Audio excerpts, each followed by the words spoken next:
Hello and welcome to today's National Child Protection Week webinar, proudly hosted by aifs in partnership with NAPCAN. My name's Greg Ancliffe and I'll be your facilitator for this important session. I'd like to begin by acknowledging the traditional owners of the land where we're meeting today. I'm joining you from the beautiful lands of the Larrakia people in Darwin, and I pay my respects to elders past, present and emerging. I also extend that respect to all Aboriginal and Torres Strait Islander peoples participating in today's webinar. For those who've attended at the last couple of aifs webinars, there's been a few technical glitches with the broadcast with the video.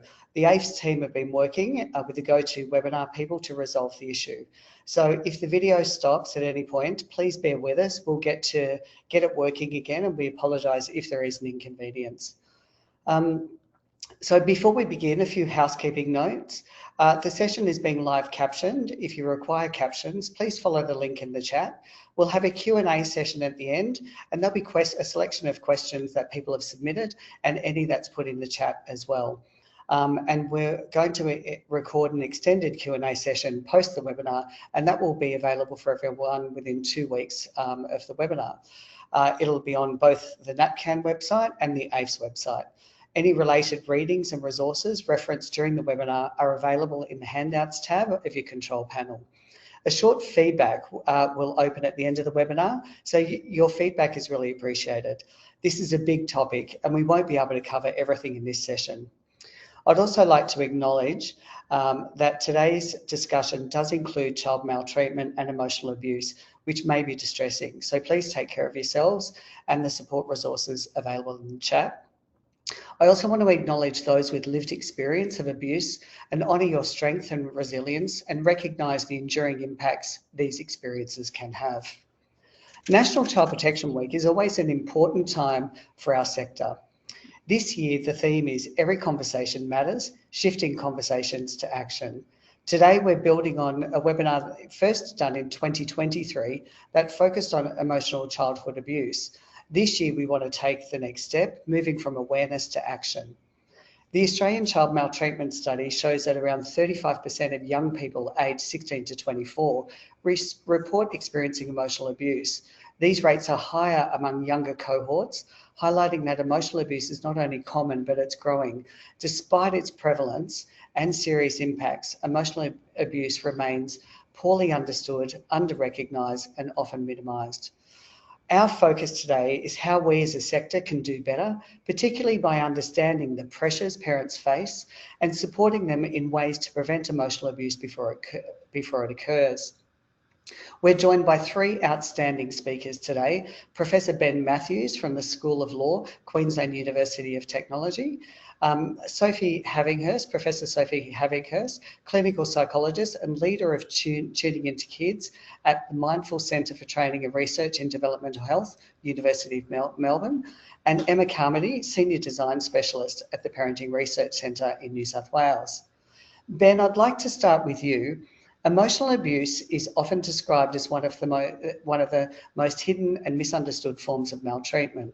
From your perspective, how should we best define emotional abuse in a way that captures its seriousness and helps both professionals and the public recognise it? Thanks, Greg, and good afternoon, everyone. It's great to be with you all, and really a pleasure to be contributing to this important conversation today. I'd just like to acknowledge that I'm coming to you all from the lands of the Turrbal and Yagara peoples here. Now, I'll just mention that Erin is going to present a couple of slides for me, so thank you, Erin, in advance. And maybe, Erin, if you can just go to the first slide. So, folks, I've just got a couple of slides that'll refer to a couple of points that'll help frame today's situation. So, Erin, if you could maybe just go to the first slide, thanks. Hopefully that'll come up in a moment, but Greg's just asked me the first kind of leading question for us to discuss today about how to define emotional abuse. Is that first slide coming up yet, Erin? Or the second one, number 2, that has a blue background? That's the one. Yeah. Thank you. So hopefully everyone can see that one. So folks, it is just worth taking a moment just to get a clear common understanding of what we mean when we're talking about childhood emotional abuse, often also called psychological abuse.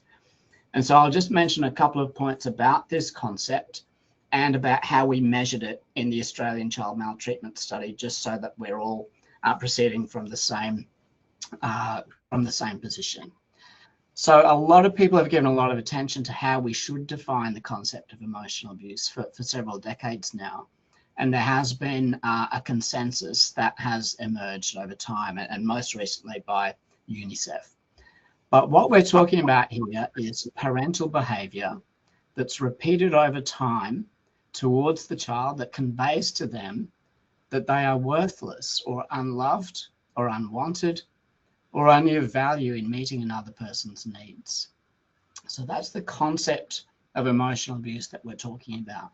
And how that is translated in actual lived experience or through kind of examples in day-to-day life can be through a number of different kind of operational examples. And just so you know, we asked about 3 dimensions of emotional abuse in the Australian Child Maltreatment Study. And these are probably the 3 most common types of emotional abuse. So the first one was verbal hostility. And that's things like being insulted or humiliated or called hurtful names. The second one is rejection. So that's where a parent tells the child that they hate them or don't love them or wish they were dead or had never been born. That still gives me chills reading that one out, folks. You can start to see that these types of emotional abuse, they're not trivial things. And this helps to explain why emotional abuse can be so harmful. The third type of emotional abuse that we asked about in the ACMS was where a parent consistently ignores the child or doesn't show them any love or affection. We call that denying emotional responsiveness. Now, just so you know, there are other forms of emotional abuse as well, things like isolating the child by restricting their movement or social interaction, exploiting or corrupting them by involving them in criminal behaviour, and terrorisation, things like exposing them to life-threatening acts or really serious threats of violence against them. But those were the 3 key dimensions of emotional abuse that we measured. And just so you know, we only counted a person's experience as emotional abuse if it happened over a period of weeks, months, or years. And in most cases, it happens over years. Thanks, Aaron. And Greg, hopefully that gives a bit of background about how we define emotional abuse, not just in Australia, but also internationally now. Thank you, Ben. I think the Australian Child Maltreatment Studies provided powerful new insights into the issue. But what do you see as the most important findings, particularly around prevalence, gender and generational patterns, and how should they shape our prevention and response strategies? Thanks, Greg. These are big questions. And look, I'm in a very fortunate and privileged position to be able to report our data. And I know for many of you, you'll have encountered some of this before, but there is some new information on this slide, even for people who may be quite familiar with the ACMS. And look, we were privileged to be able to find for the first time the true prevalence of emotional abuse in Australia. And what I'm focusing on here in this slide is what's the contemporary prevalence. So everyone might be familiar that we surveyed people aged 16 and over in Australia, right through up to age 65 plus.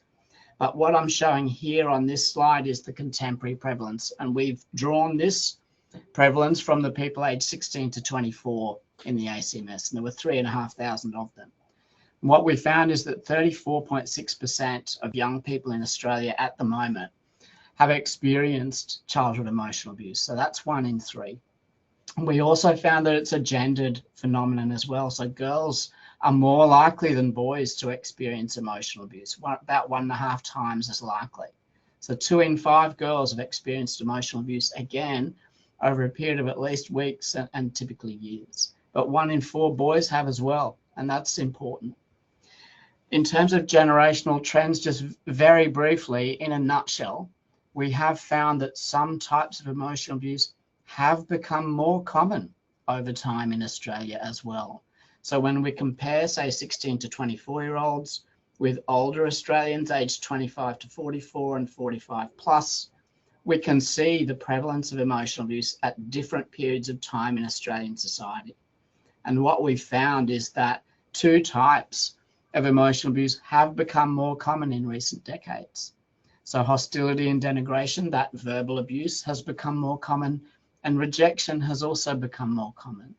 And that indicates that there's certainly some stressors that are happening in Australia at the moment that are contributing to strain in parents that is, further creating a likelihood of emotional abuse.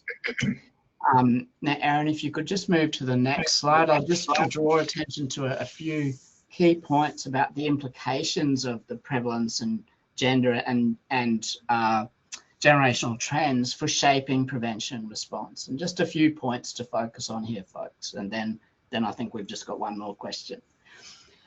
I think that the really important point to note here is that we do need a nuanced approach. And what's important to note here is that emotional abuse does generally have, at the population level, very significant outcomes for mental disorders and for health risk behaviours.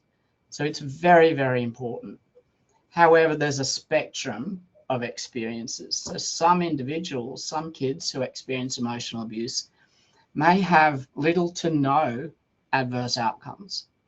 And that's to do with a whole range of factors. It's to do with what type of emotional abuse did they experience, how often did they experience it, how old were they, did they experience other maltreatment as well, and importantly, what kind of protective factors were around them that might have buffered them from the harms that might otherwise have occurred.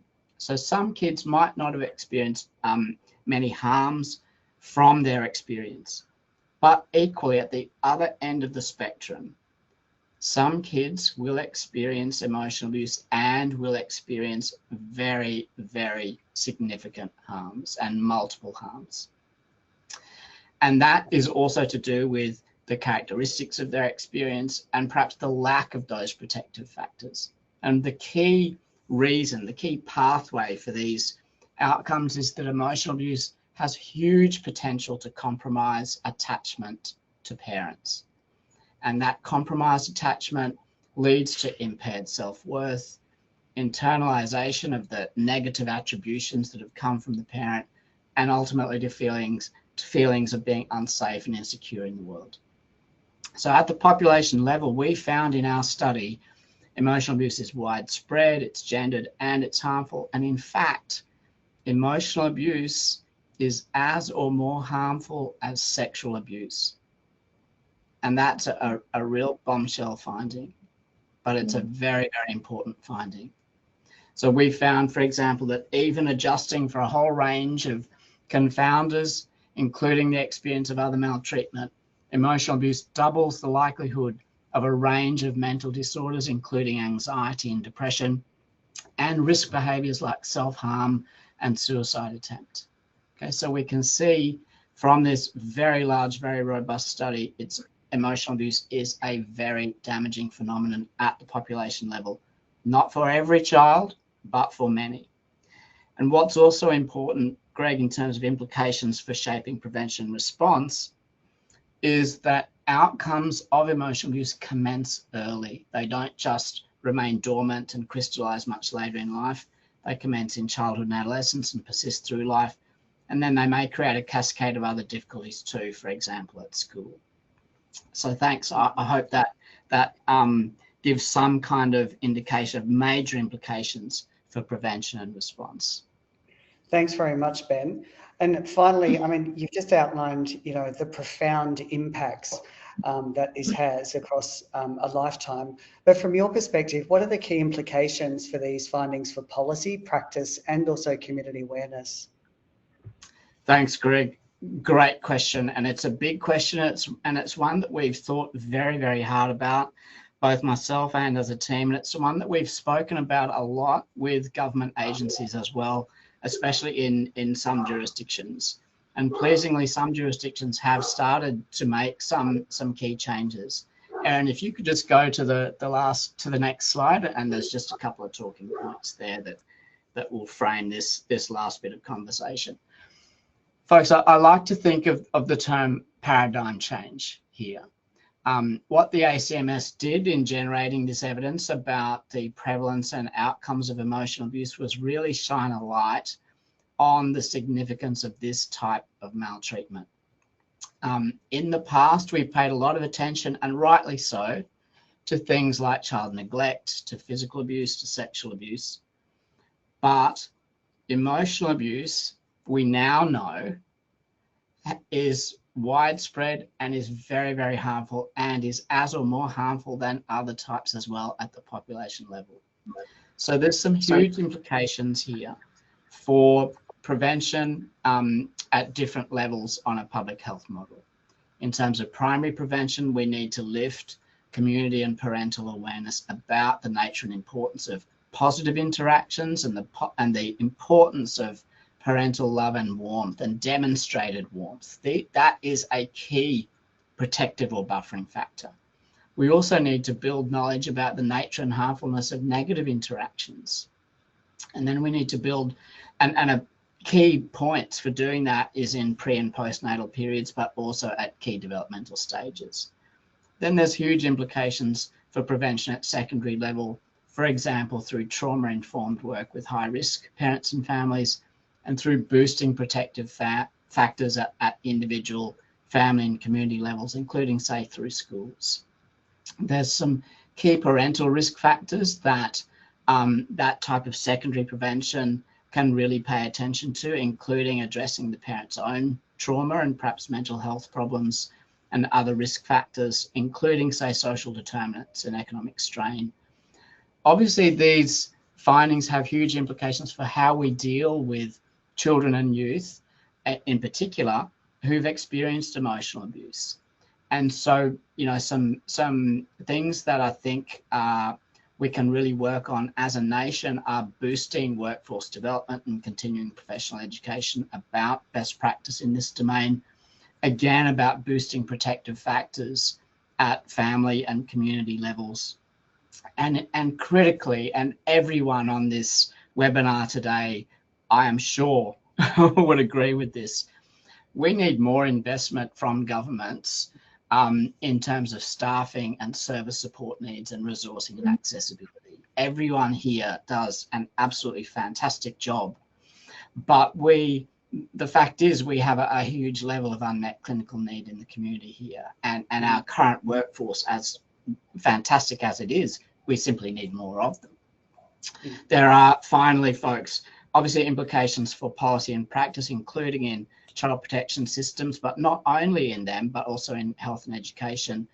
And I think the Australian government really needs to take a lead here in working with states and territories, given the Australian government's deep pockets and its capacity to drive national strategies in these types of domains. Just a few ideas from me there that hopefully resonate with today's audience. Thanks, Greg. Thanks very much, Ben. I think that really underscores why we really do need to shift conversations to action. By better defining and recognising emotional abuse, we can shine a light on those hidden impacts and work together to create safer, fairer communities so every child has that chance to thrive.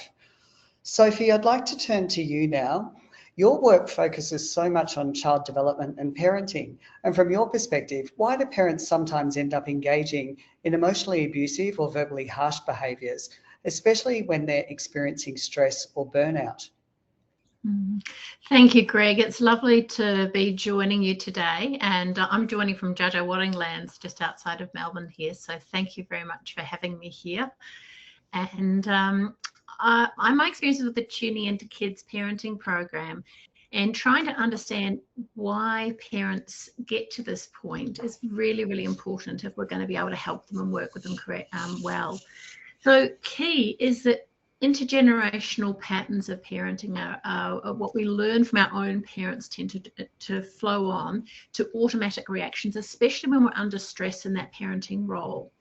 And when emotions get high and we're stressed, we're overwhelmed, we're dealing with financial stress, we're dealing with relationship difficulties, all these different challenges around us, those are times when people pop and there isn't the resource to parent often in ideal ways. And that's when people often resort to automatic reactions, which come from those intergenerational patterns.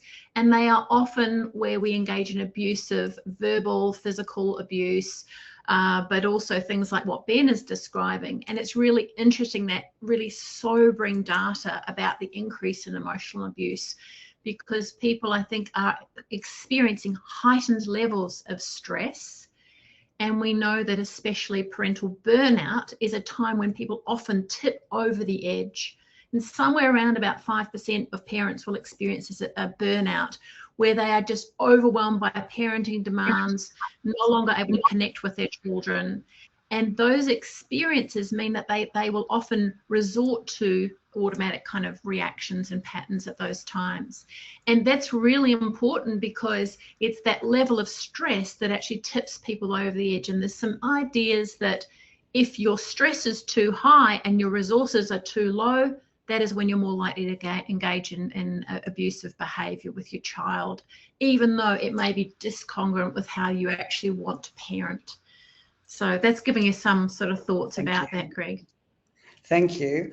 And so, Sophie, for professionals working with families, what can we actually do to support parents in changing these behaviours? And how can we prevent or intervene early? Sure. Well, I think one of the critical things is that many of us, looking at those statistics, many of us have experienced emotional abuse ourselves, and we will often have a very strong kind of moral compass that we don't want this to happen to kids, and that makes us really want to try and intervene and make change, and that's very important.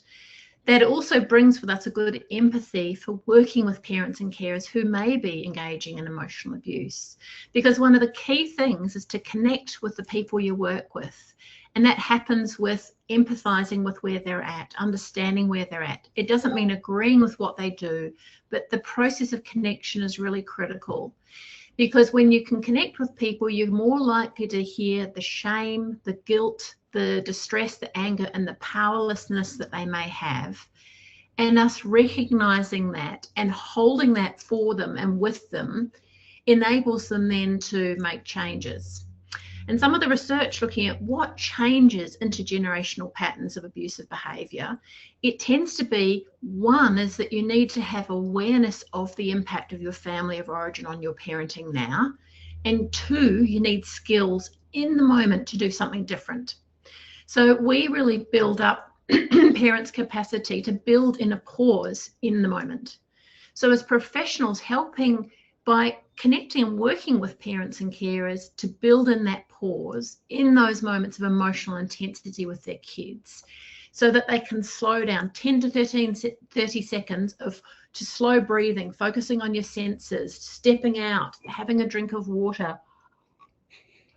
All those things are wonderful for pausing before you go to automatic or the harshness or the hurtfulness that might happen at those times.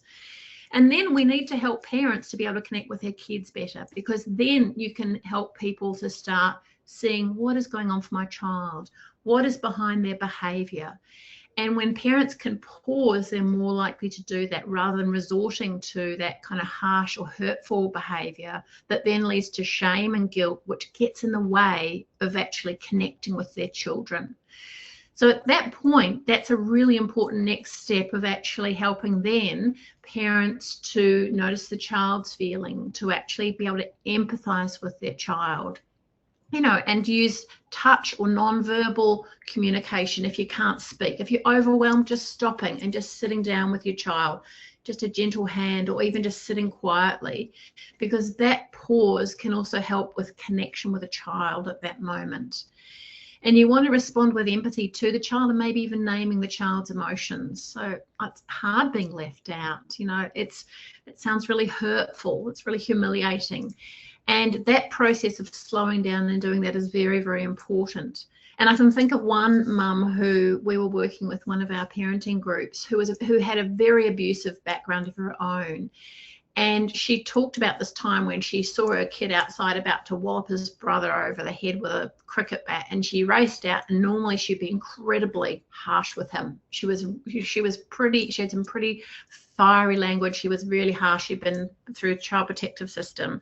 And when she started to actually recognize that behind this child's behavior was a fear of going off to access with his dad. He liked his dad, but he found it very difficult, the transition between homes. He often got aggressive at that time with his brother, and she needed to be able to connect. And she wasn't very good at this, but all she could do was just say, it's hard when you're going off, isn't it? We'll miss each other. And so we practiced that. And parents who can't do this automatically often need very simple, concrete skills for empathy and naming emotions and connection. And we need to guide them in how do you touch your child? How do you come close to your child if that hasn't been your own experience as well? We also know that if we can help parents then repair when they do things that are hurtful, that's also very important. Correcting your child's behaviour, talking about consequences is better done when you are calm and your child is calm. And that reconnecting and saying, I'm really sorry, I was really harsh on you before, that was horrible, and I can see you were really scared or really hurt. That repair and taking that responsibility is important, but it's very hard if a parent's still consumed by that shame and guilt. So that's why, as a professional, we need to be able to connect with them and be able to support them to be able to do that.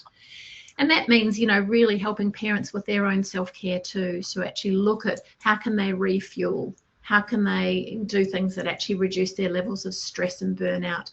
And, as Ben was raising before, lift that balance with the resources they need to reduce the stress levels in families that do often lead to this triggering response. Thank you, Sophie. And what should we do as professionals, keeping in mind if we want to genuinely engage parents, helping them connect and support with change rather than inadvertently pushing them away? Absolutely. And it can be so hard when you have your own judgments and your own experiences of reacting to that. So again, I come back to that. Notice your own automatic reactions as a worker. Like, do you get an immediate blame of the parent? Do you feel very angry with them? Do you feel very overwhelmed by them, or like you're having your own reactions? And so pausing ourselves and not going straight to advice giving, seeing instead if you can connect with the stress and the difficulty a parent is going through, that's very important. And acknowledging that and giving them space to help will actually also help you when you're in that sort of quite charged state. And empathizing, it'd be hard to react to our kids in ways that might not be hurtful when that's been our own family of origin. So that piece is very important, that for a professional to be able to do that and to hear that. And I guess one of the things that we've experienced is that people make changes when they're given the opportunities. We've seen it in many different spaces that people can learn to empathise and connect with their kids. So as a worker, knowing that people can shift that if they're given the support, enough resources, and they're given parenting skills, and they also have the experience of actually feeling heard, because we have to hold the parent in order for them to respond differently to their child, and that's very important. I think that's a really powerful reminder of how we talk to parents matters, just as much as what we say, and that can truly shift that trajectory for a child as well. So Emma, I'd like to bring you in now. You work closely with practitioners. What are some of the challenges that practitioners face in noticing and responding to emotional abuse in day-to-day work? Thanks, Greg. Hi, everyone. It's really lovely to be joining you today. I'm on Dark and Young land in New South Wales. And I guess it's starting off by really acknowledging that practitioners don't miss emotional abuse because they're careless. But as Ben pointed out earlier, it's the realities of the practice and the systems that we work in. Emotional abuse is subtle and chronic. And as the ACMS highlights, it's co-occurring often with family violence, substance use, or mental health concerns. That makes it really, really difficult for practitioners to untangle who needs support and how. I think when you walk into a home, you're immediately scanning for safety. Is the child safe? Is the parent safe? Is the environment safe? Am I safe? in those moments, visible harm is easier to justify and respond to, while emotional harm can fade into the background. I think especially our systems also privilege what can be seen. That means that documentation, thresholds, legislation, and procedures for emotional abuse are harder to apply in practice. And that makes it really tricky for practitioners to feel confident naming and responding to it.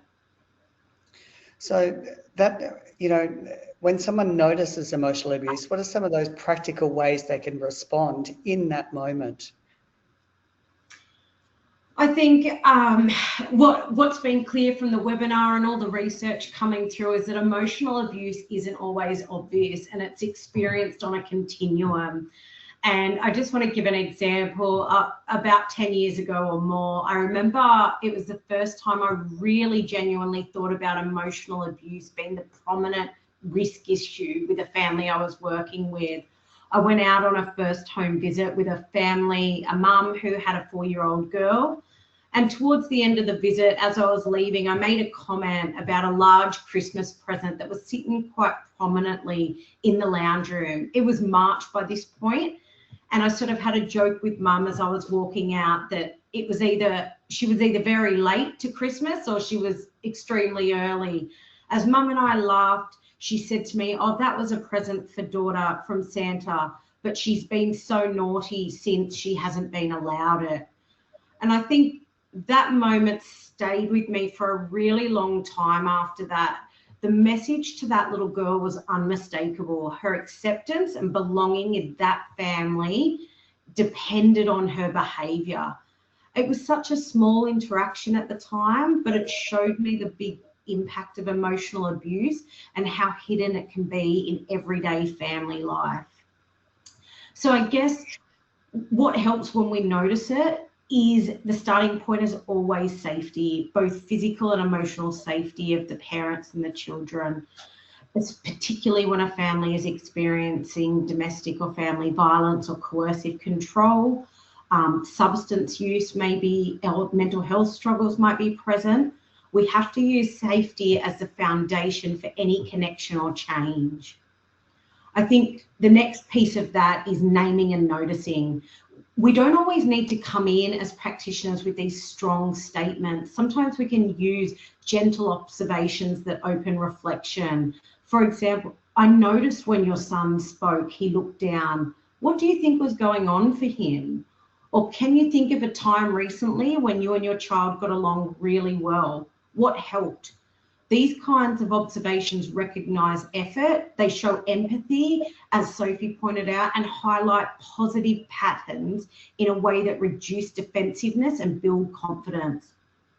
I think also by using a coaching approach rather than giving answers straight away, ask what works well between you and your child. It helps parents draw on their own ideas and feel more capable.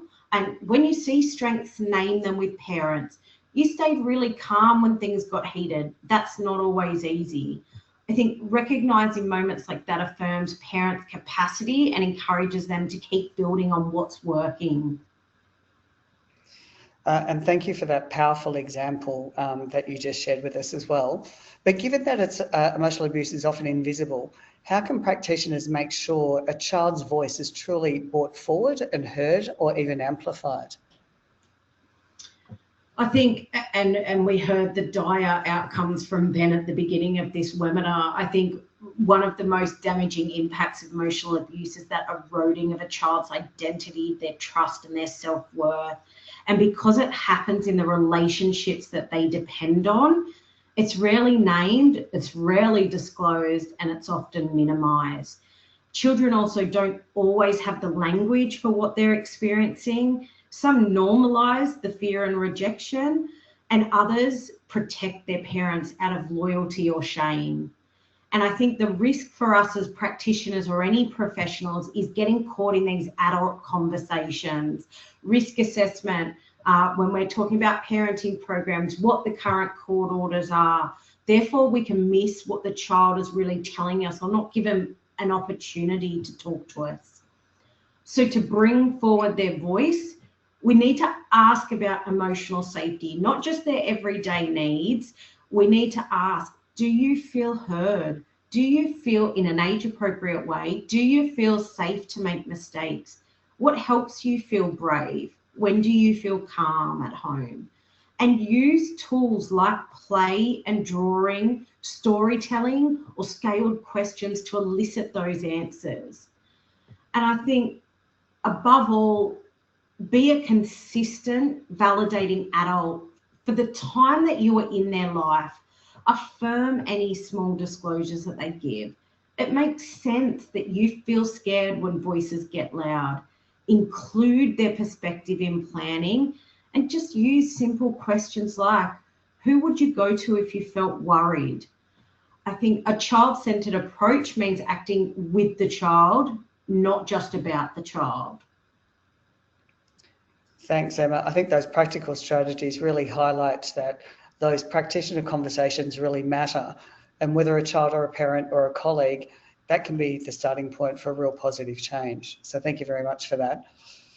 I'd now like to hear from all of our audience. Thank you for everyone who submitted questions prior to the event or through the Q&A function. I'm going to be directing some of those as we go along. The first question, it was actually for Emma as well, about what kinds of training or professional development do you believe are most needed to strengthen practitioner confidence in responding to emotional abuse? Thanks, Greg. And a really, really good question that's relevant. I think what really makes a difference is training and support that'll go beyond just defining emotional abuse, but showing practitioners and professionals of how to respond in practice. They really need clear language to notice and name it, and the confidence to respond relationally. That means building their strong knowledge base, drawing on the incredible research of Ben and his team, drawing on lived experience and practice wisdom and expertise that's in the sector and the field. I think many organisations are good at documenting processes like assessments or intake processes, or promoting high-level approaches such as being trauma-informed or child-centred. But what practitioners often need more support with is the detail of practice, the how. How do they ask questions? How do they respond in that moment? What behaviours did they use when they're working alongside of families? We need to build skills. We need trauma-informed strategies, child participation tools, coaching approaches. Practitioners, although they might hate it, they need opportunities to role play those skills, practicing using those words, naming those observations without judgment, and building confidence to document what they see. And I think professional development is something that we really need to look at across this sector. It has to be embedded into our work. It's not just about one-off workshops. We need meaningful learning and development plans, structured reflective supervision, opportunities for peer learning and ongoing coaching.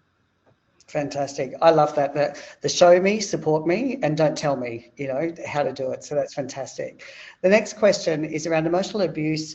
This is for Sophie. Emotional abuse exists on a continuum, and how can services then tailor their response to families at the lower end levels of concern while still preventing escalation of more harmful behaviours?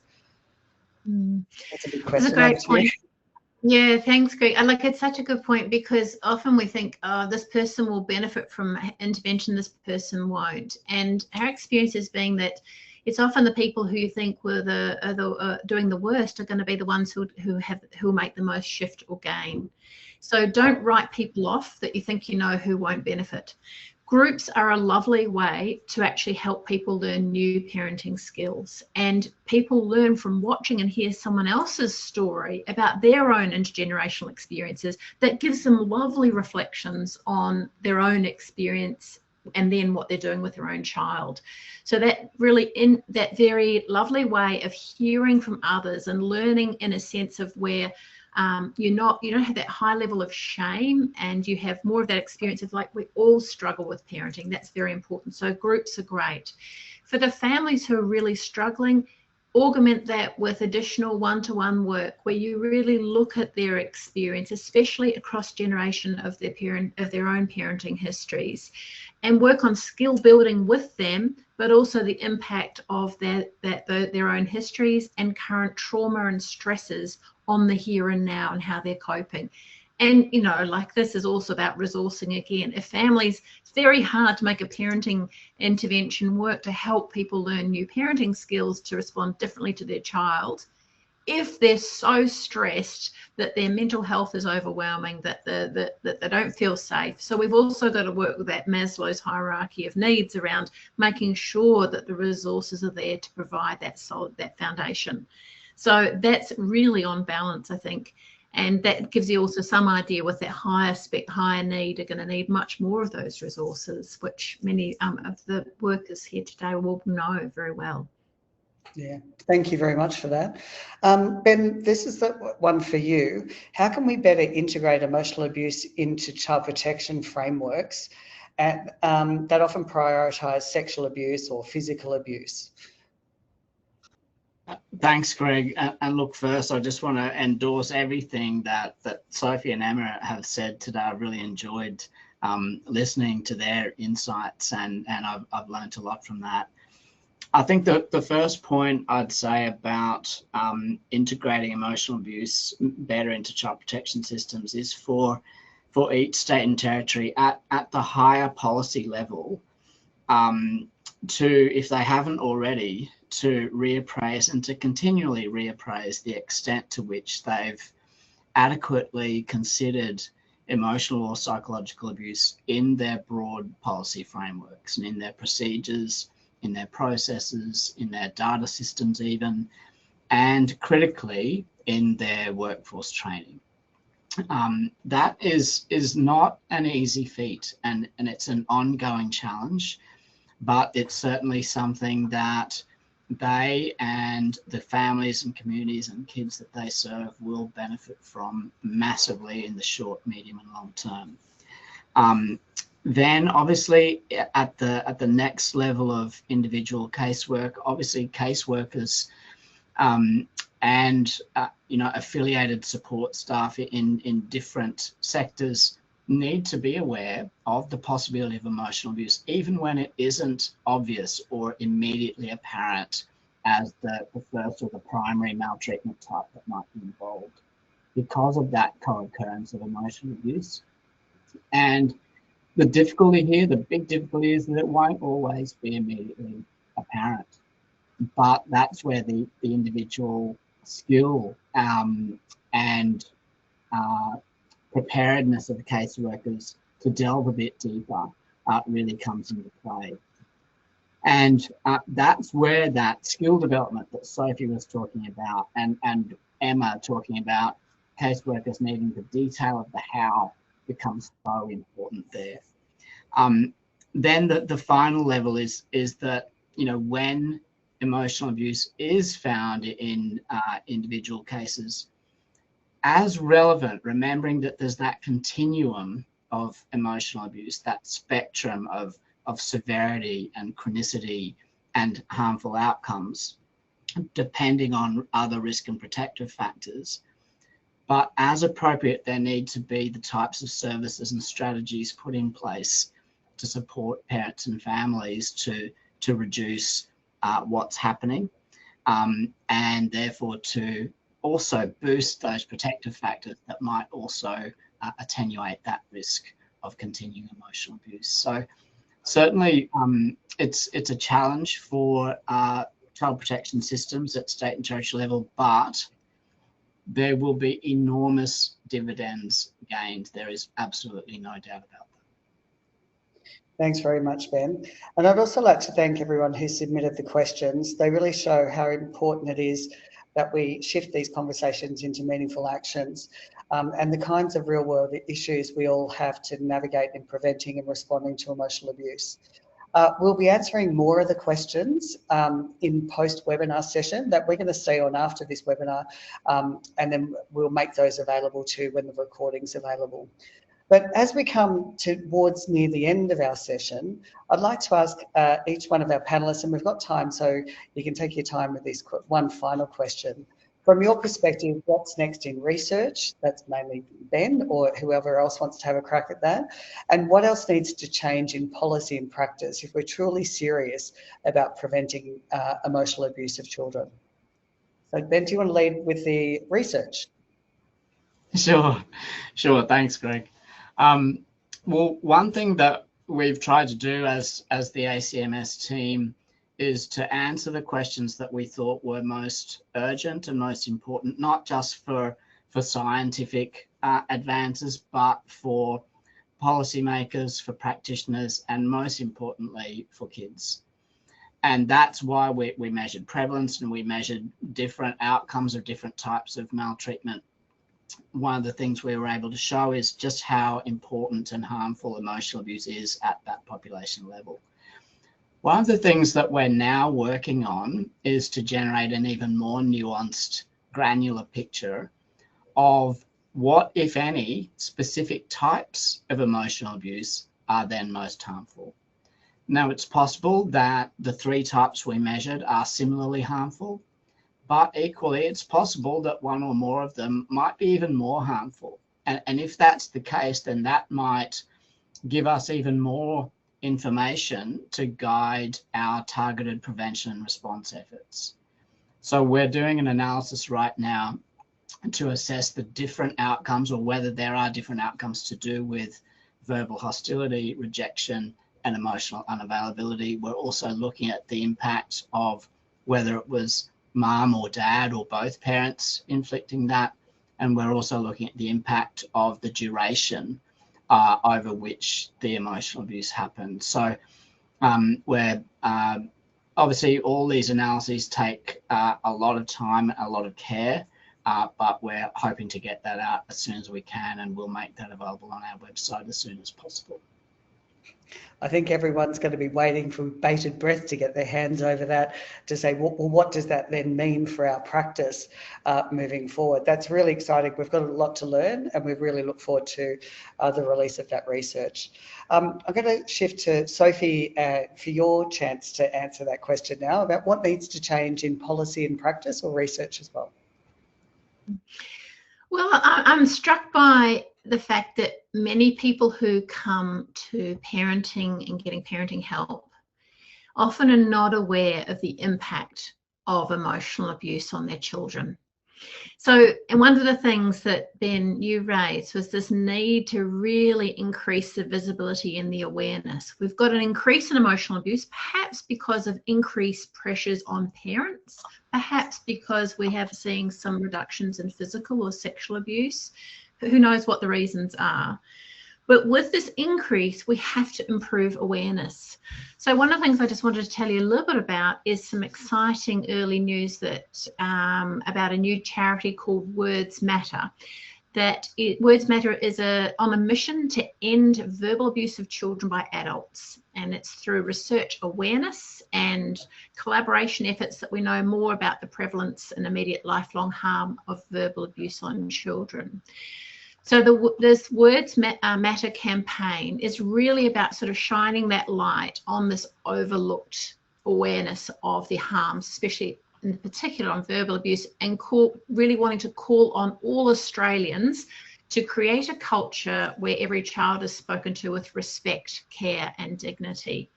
So I'm a member of the Words Matter Global Board, which was first started in the UK, and we're going to be launching an Australian chapter of Words Matter in Australia in early 2026.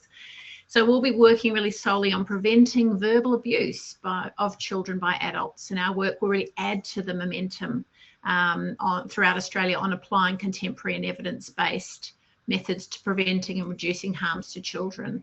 So if you're interested in collaborating, please reach out to either myself or Jen Hyatt, who's been leading this in Australia. There's a flyer as part of your information pack that's available for the webinar resources. And this is one way about increasing that visibility that words matter. And this is part of this building awareness and part of what this whole seminar is about as well. That's super exciting to hear that campaign's going to be going ahead, and we'll have a chapter set up here in Australia. I'm sure you're going to be inundated after this around that. So Emma, your reflections about what needs to change research, policy and practice? Thanks, Greg. Sophie, your Words Matter campaign sounds so incredible. I can't wait to be a part of it. I guess, look, if we're serious about preventing emotional abuse, and we've got the likes of Ben and his team that are covering research. So if I come from a practitioner perspective, we need to give practitioners permission to hold the complexity and the confidence to respond.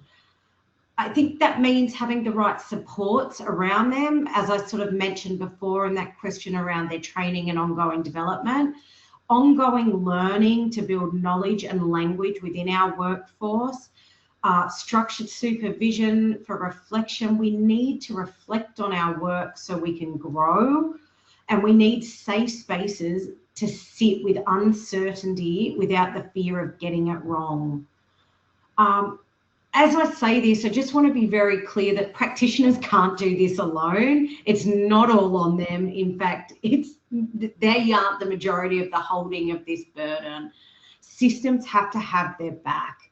It's not enough to have policies, procedures, and even legislation that focus on only what we can see. We need guidance that makes emotional abuse visible and gives the workers that mandate to be able to respond. And that guidance needs to be shaped by the lived experience. It needs to be grounded in practice expertise and strengthened by the research, so it actually works in real service delivery. And finally, I think we haven't touched on it much during this webinar, but we need prevention and responses that must be culturally responsive.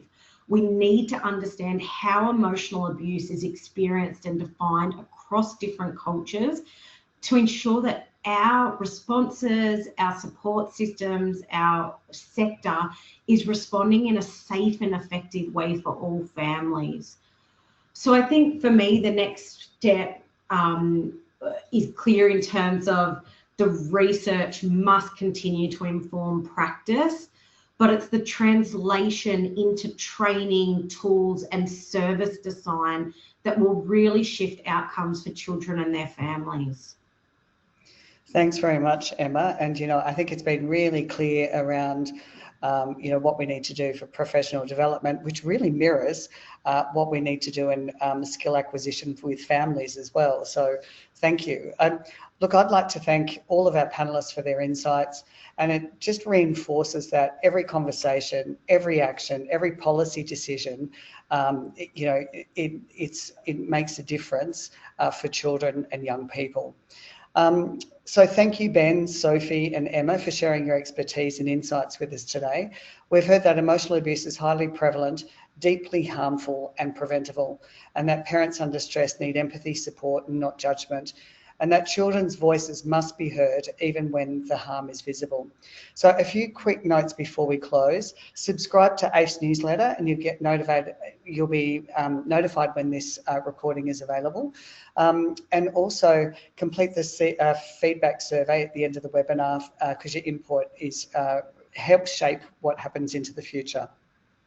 On behalf of AIFs and NAPCAN, thank you again to our brilliant speakers and to all of the work that you do to support children and families. Let's keep shifting the conversation into action. So thanks very much.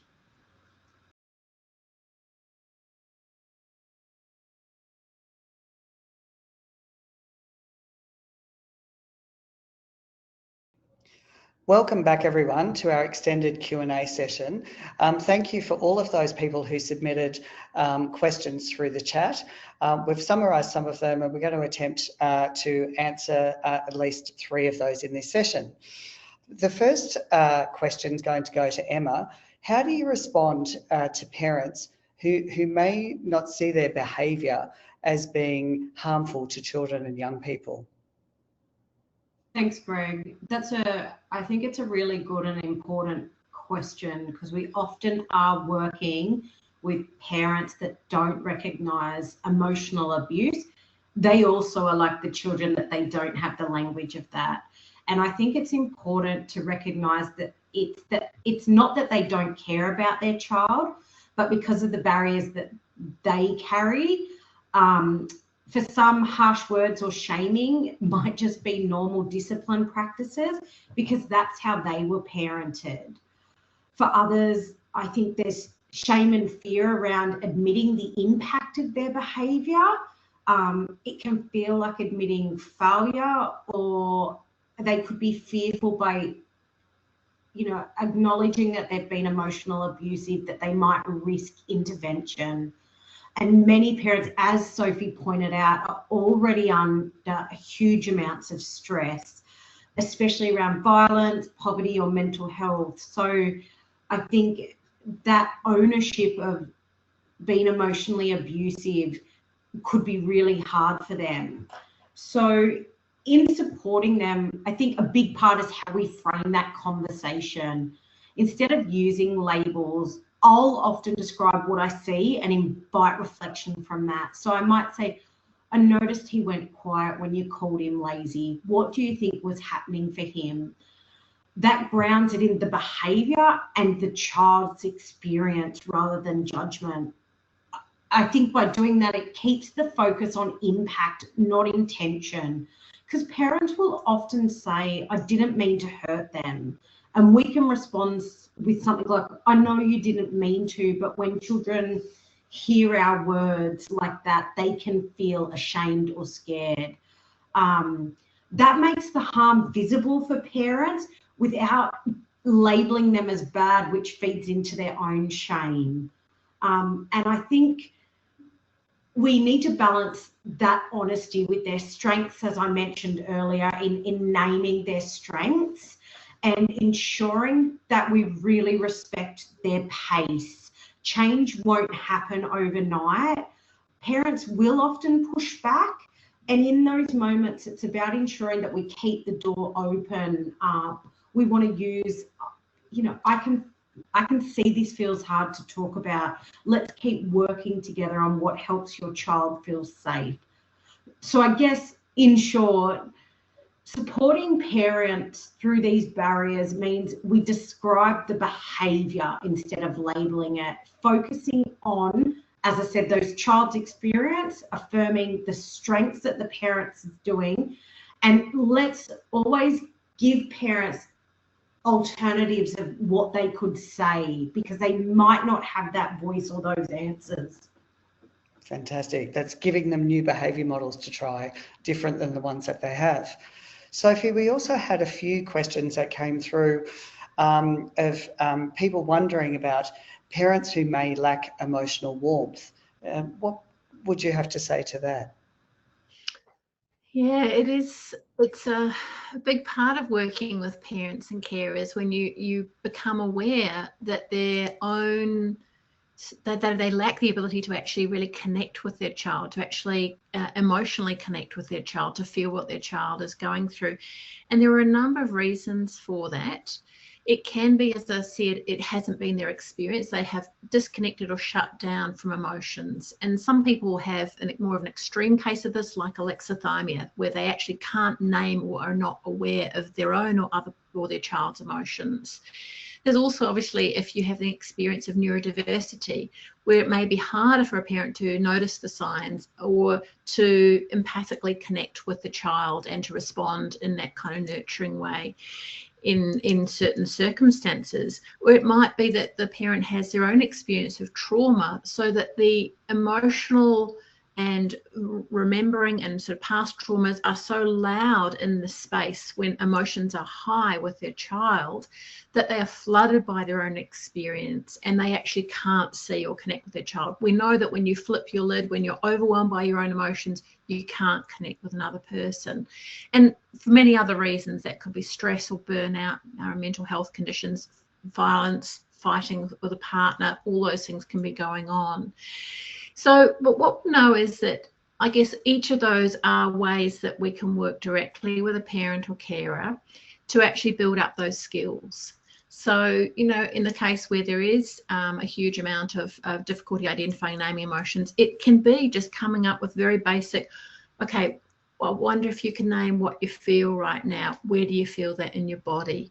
And helping a parent developing a very simple practice of stopping and noticing that, naming a feeling, where is it in my body? Or a parent that's very reactive, to maybe be able to take 3 slow, big, deep breaths before they respond, or as I said, a glass of water before they respond, that pausing, because they're then reducing their arousal to connect with their child.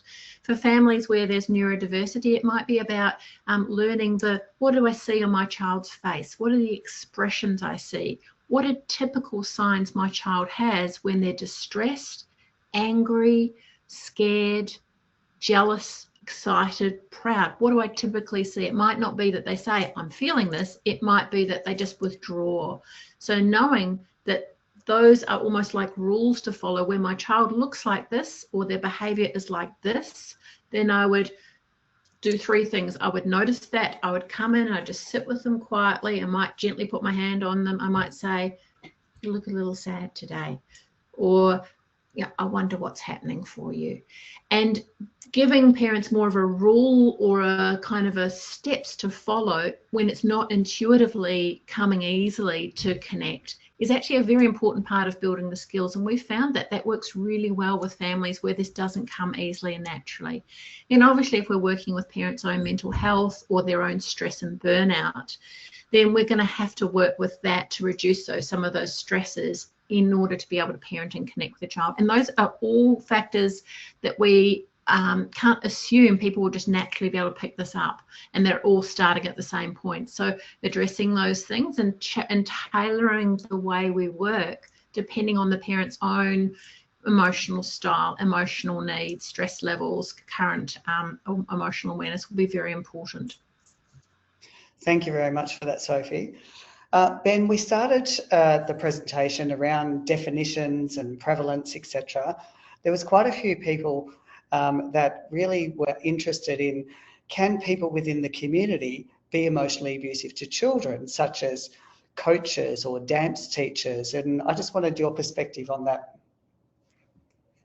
Thanks, Greg. Thanks to the people who raised that question. It's a really important one. And certainly there is, unfortunately, a certain level of undesirable behaviour by people like sports coaches and teachers and others who deal with kids in these types of institutional settings. And certainly this is something we want to have much less of, and we need to create a safe culture in all settings where kids are. And there are likely to be some of these settings and some sports, for example, that are particularly conducive to undesirable behaviour by coaches, where kids might be pressured, for example, to be a certain weight or to have certain levels, say, of physical strength or performance. And this can be even more heightened at, say, elite levels of performance. Now, these types of, say, verbal harassment or insults, for example, or put downs, you know, calling kids useless or weak or you know, fat or whatever, these are things that we don't want to happen. And in a kind of non-technical sense, yes, we can call these types of incidents abusive or verbally abusive. Having said that, those situations are not technically, in the sense that we're talking about today, emotional abuse in inverted commas. And there's a number of reasons for that. And that's not to say that those experiences in those settings can't be harmful, because they can. And if kids do suffer harm, then we need to support them in those types of circumstances. But in terms of emotional abuse in a technical sense, we're more talking about parental interactions. And that's partly because of the social science and the policy at national and international level being focused on emotional abuse between parents or primary parental caregivers and children.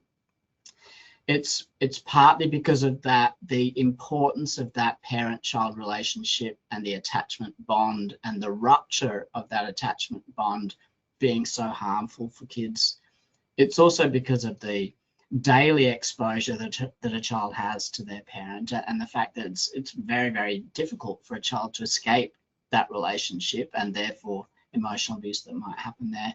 And it's also because of the systems that are involved here. So, for example, a child protection system has standing and capacity to intervene, provide services, etc., in cases of parent-child interactions, but not in cases of, say, a sports coach. So there's a whole range of reasons why, when we talk about emotional abuse and its types or subtypes, we're talking about things that happen, interactions that happen between a parent and child that are characteristic of that parent-child relationship, rather than things that might be done by other people in the community. Not to say that we don't want to do anything about those, but we're not counting those as emotional abuse in that technical sense that we spoke about here today. Thanks very much. I think that's great to clarify that. Once again, I'd just like to thank the panel for these additional questions. And just a reminder, it is National Child Protection Week, and it's titled Shifting Conversations to Action. I hope everyone enjoys the rest of their National Child Protection Week and really takes something away to shift those conversations to action. So thanks very much.